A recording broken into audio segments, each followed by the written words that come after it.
The interest on aerial robots is increasing every day, and therefore many new applications appear in academia. In this particular work, we are studying how an aerial robot can accompany a person, and for that reason, we present the new nonlinear aerial social force model. The new model is inspired from the interacting forces between humans defined by the first time by Kelvin, who said, although pedestrians have individual preference, aims, and destinations, the dynamic of pedestrian crowds is predictable.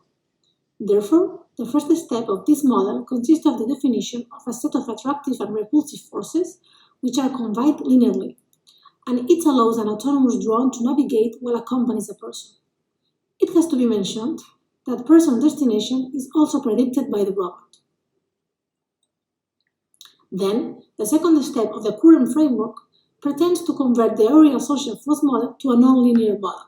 For that reason, we define a neural network architecture, whose inputs are the forces applied to the robot defined in the previous slide, and the output of the architecture corresponds to the velocities the robot should perform to achieve its goal.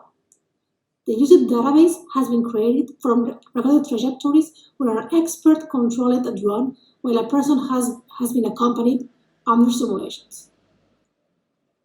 In order to demonstrate the validation of the method, we ran more than 20,000 simulations, where a drone accompanied a person in different environments, different number of obstacles, and different amount of pedestrians.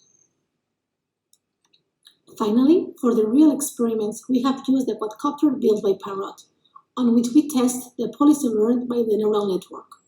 We also have made use of the OptiTrack motion capture system, which provides all the necessary information about absolute positions of all the elements in the environment that are properly marked. The controller of the drone was implemented as Rose node. With information provided by OptiTrack, the controller node can build the inputs of the model to get the predicted acceleration of commands for the drone.